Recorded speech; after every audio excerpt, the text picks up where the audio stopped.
please remember to leave a like, a comment, share the video about, and if you haven't already, subscribe. Thank you.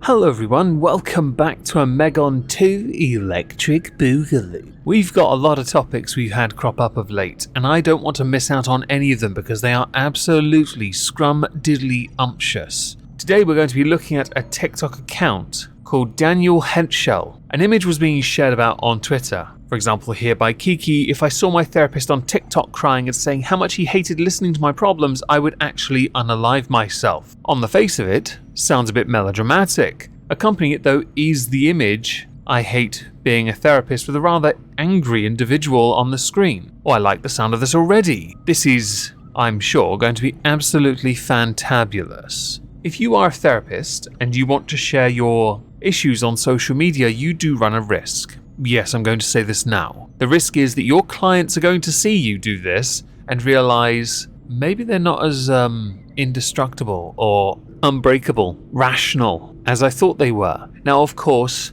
everyone has a boiling point. Nobody is arrogant enough to think or dumb enough to think that somebody in the line of the work that a therapist is in can't be broken, because they can be. It is totally normal. Of course, if you happen though to be a patient of the therapist we're going to show a clip of, and then a few more videos for a laugh because there are a few questions, you do start to wonder, have I paid for the right kind of therapy? I hate being a therapist! Ah! All day, I just have to listen to people complain about their stupid problems, and I just want to be like, shut up! Nobody cares! This is the only honest advice you're ever going to get from a therapist. Get over it! You know, on the face of it, the catharsis you probably felt making that must have been absolutely fantastic to masturbate with. But we should also add, if one of your patients sees you let go in that manner, and also say that the solution is always just to get over it or get over yourself, they're going to think the rest of what you may have said to them in therapy is a load of tosh. Misleading perhaps, but also an indicator that perhaps your patience, your empathy, understanding, whatever it is you are trying to help someone with in therapy might not be all that you say it is, especially if the solution is just one line and a couple words. This video was shared about quite heavily. Replies under Kiki's original tweet. That's why I scrapped being a therapist from my career ideas. I would love to help people, but I don't have the mental capability to help someone with their problems. I don't want to end up like the therapists on TikTok complaining about their clients, which is an indicator that perhaps this is quite prevalent on TikTok. Kiki replied, "Me, I think I'd get triggered myself too." Another reply, "My therapist for real quit her job, bro." Kiki, "Mine too." Another reply of interest we shall consider a form of foreshadowing. There is 0% chance this guy is serious, by the way. Included is a video of how I win every argument with my partner. Not going to play that. We're going to go to the next day where Daniel made another video addressing the first one. Hi everybody. So something happened yesterday that I do want to address. Well, then it is quite fortuitous. Then you have a comment to use it as a reason to do so. Did you lose any clients, by the way? I allowed myself to be a human being. You screamed into your phone and shared it to TikTok. You're right, that is very human being of you. It can also be seen as a form of clout, catharsis. It can be also regarded as a massive attention seek and also an invalidating of your entire career, depending on one's interpretation, of course. And I think a lot of people are not used to thinking of a therapist as a person, so they got angry. That might be why. It could also be because you shared it to TikTok. Twitter is known as a cesspool or a cancer. TikTok is worse than that. So what does it make it? You know, beyond a truly atrocious coping mechanism. Have you considered cannibalism? Hannibal Lecter did fantastic as a therapist and as a chef. Because they saw that their idea of a therapist as sort of a magic fairy who could wave a magic wand and fix all their problems was wrong.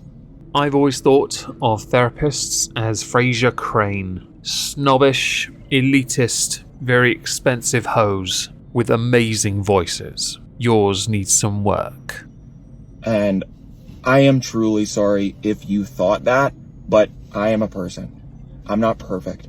After seeing the outburst, you didn't need to tell us you're not perfect. because your outburst wasn't perfect either. You could have done better, perhaps screamed in a lower register. It might have helped your voice and articulate better. The cadence would have been superior. Free therapy for you as well. Consider it a way of managing how you present your anger, not to be confused with anger management.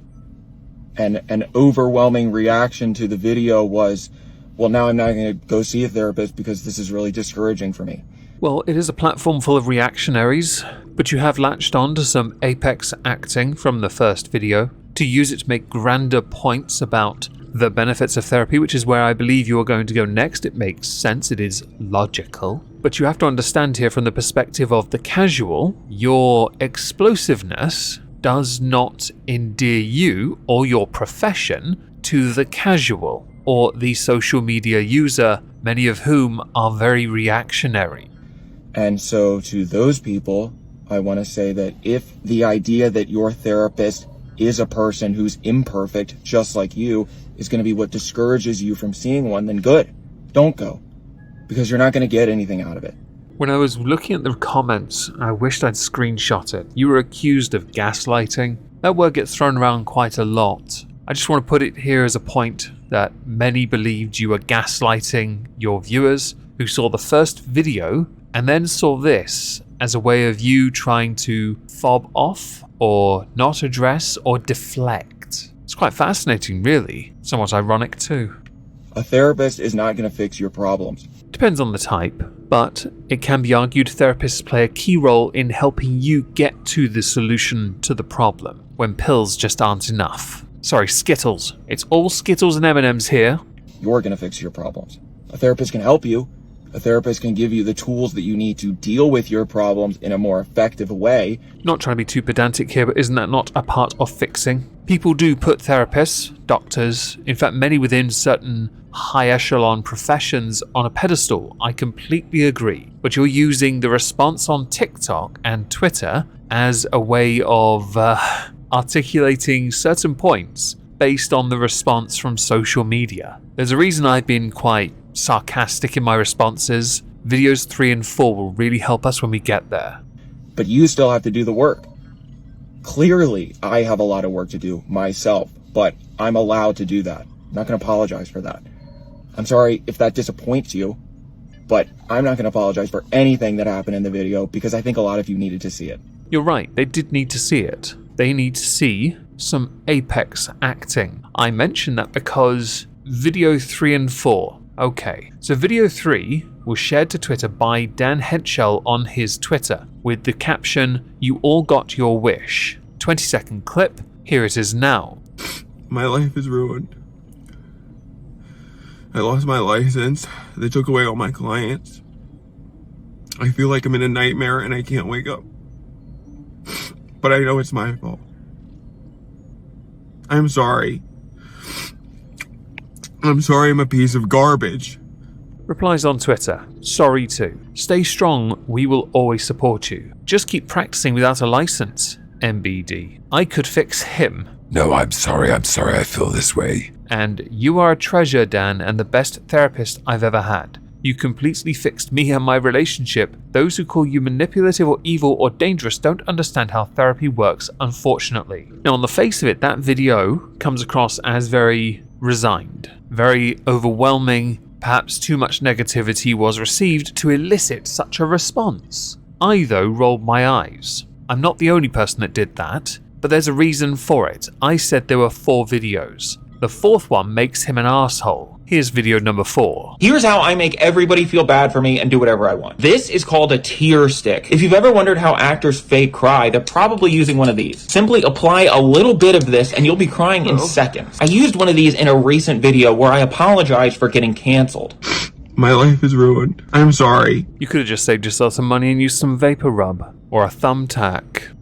In reality, I wasn't sorry at all. I also use it whenever I want to make my partner think I care about something. I'm sorry I cheated on you. Or when I need to get out of a situation, no questions asked. What is it? You're scaring me. I'm sorry, I gotta go. So when you see somebody crying, take it with a grain of salt because they might be faking it for sympathy. See what I mean about asshole? Deflection Projection 101. Put a video out there that draws a lot of attention. Draw everyone in. Very clever, by the way. Draw them all in. And then let them know it was one massive troll. Because arsehole, and clout, attention. Huzzah! Long-term economic plans on TikTok where you make like a cent. Shit, you're rolling in it, son. You're doing as well as I am on Rumble and YouTube. Jokes aside, I can't hate a player for putting a video out there and doing this as a form of play with a number of videos within it. It's quite clever. At the same time, you make the professional therapist look like a joke. Congratulations.